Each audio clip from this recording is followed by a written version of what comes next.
જય હિન્દ દોસ્તો, હું છું આપનો દોસ્ત લોક સાહિત્યકાર આઝાદ અને અત્યારે હું આવી ગયો છું સાળંગપુરની ધરતીની માલિપા.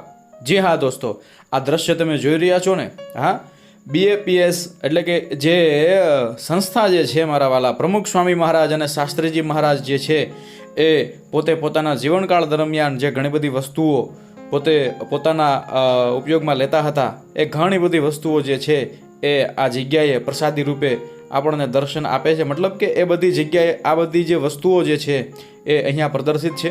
તો એ બધી વસ્તુના આપણે દર્શન કરવા એ આપણા જીવતરનો લાહવો છે દોસ્તો.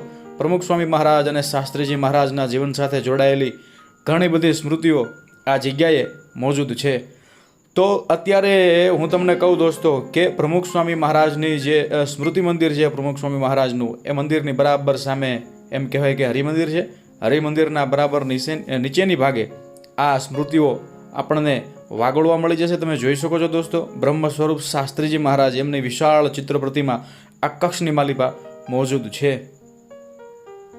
આપણે આખા કક્ષની મુલાકાત લેવી છે, દર્શન કરવા છે, તો વિડીયોને અંત સુધી નિહાળતા રહેજો દોસ્તો. મેં તમને કીધું તેમ વારે તહેવારે અહીંયા એમ કહેવાય કે માનવ મહેરામણ હોય મારા વાલા. સાળંગપુરની ધરતીની માલિપા અનેક તીર્થ ક્ષેત્રો આવેલા છે કે જ્યાં દૂર દૂરથી લોકો પોતે દર્શન કરવાને માટે આવે છે, પોતાનો શ્રદ્ધા ભાવ લઈને આવે છે. અહીંયા દિવાલ ઉપર તમે જોઈ શકો છો ઘણા બધા ચિત્ર પ્રતિમાઓ લગાડવામાં આવી છે અને અહીંયા આપણે દર્શન કરી શકીએ છીએ.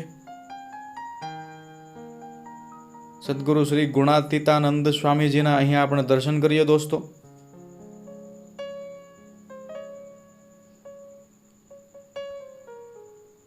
અક્ષર બ્રહ્મ શ્રી ગુણાતીતાનંદ સ્વામી.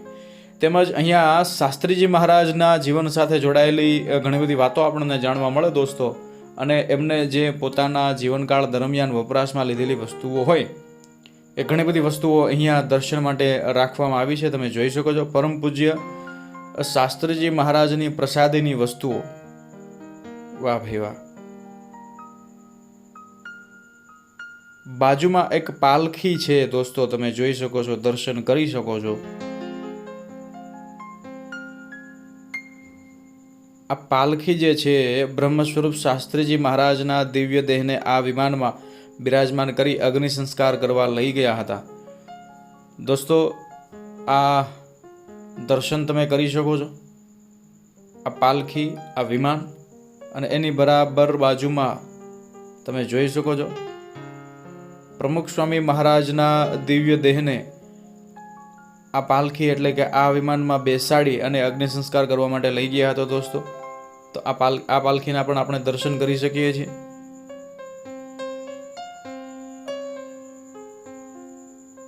સાળંગપુરની ધરતીની માલિપા BAPS સંસ્થા દોસ્તો. આપણે અહીંયા આવવું એ પણ આપણા જીવતરનો એક લાહવો છે. અહીંયા અખંડ જ્યોત પ્રજ્વલિત છે. શાસ્ત્રીજી મહારાજની વિશાળ ચિત્ર પ્રતિમા અહીંયા મોજૂદ છે અને એની બરાબર બાજુમાં જમણી તરફ પ્રમુખ સ્વામી મહારાજની આ વિશાળ ચિત્ર પ્રતિમા છે. તેમજ પ્રમુખ સ્વામી મહારાજે પોતાના જીવનકાળ દરમિયાન જે ઘણી બધી વસ્તુઓ એમ કહેવાય કે ઉપયોગમાં લીધી, તો એ ઘણી બધી વસ્તુઓ પણ અહીંયા પ્રદર્શિત થઈ છે દોસ્તો.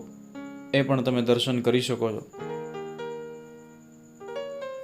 BAPS સંસ્થા ખરેખર અહીંયા આવવું એ આપણા જીવતરનો લાહવો છે દોસ્તો. ખરેખર આનંદ આવશે. અને આ કક્ષની માલિપા એક પ્રસાદીનો આ પટારો પણ છે, તમે જોઈ શકો છો. આ પટારો ભગવાન સ્વામિનારાયણના દીક્ષિત પરમહંસ વિજ્ઞાનાનંદ સ્વામીનો છે. તેમના મંડળના મુખ્ય સંત બ્રહ્મ સ્વરૂપ શાસ્ત્રીજી મહારાજ જ્યારે વડતાલમાં હતા ત્યારે આ પટારો વાપરતા હતા.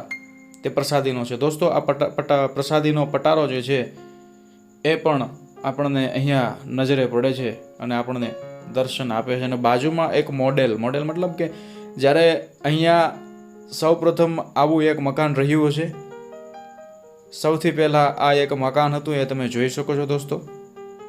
અત્યારે તો વિશાળ સંસ્થા છે, પરંતુ આપણને જૂના સમયની એ યાદ અપાવે છે.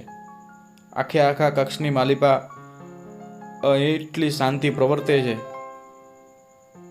અને અહીંયા ઘણી બધી તકતીઓ પ્રદર્શિત થઈ છે દોસ્તો કે જેમાં સાળંગપુરની અંદર આવેલા પ્રસાદીના સ્થળોની માહિતી છે. સાળંગપુરની ધરતીની માલિપા ભગવાન સ્વામિનારાયણે જે લીલાઓ કરી એ ચરિત્રો પણ પ્રદર્શિત થયા છે. તેમજ BAPS સંસ્થા વિશ્વ લેવલે જે કામ કરે છે એની પણ વિગત અહીંયા આપેલી છે દોસ્તો. સાળંગપુરની ધરતીમાં આ સંસ્થા આપણે જોવી એ આપણા જીવતરનો લાહવો છે. અહીંયાની ગૌશાળા જે છે બરાબર, એ ગૌશાળા તો વિશ્વ વિખ્યાત છે. આપણે અહીંયા પોતાના પરિવાર સહિત આવીએ તો પણ આપણને અનેરો આનંદ આવે દોસ્તો. જય હો. તો દોસ્તો વિડીયોને અંત સુધી નિહાળતા રહેજો. ફરીને મળીશું કોઈ નવા વિડીયો સાથે. ત્યાં સુધી અસ્તુ ધન્યવાદ. જય હિન્દ, જય મા ભારતી.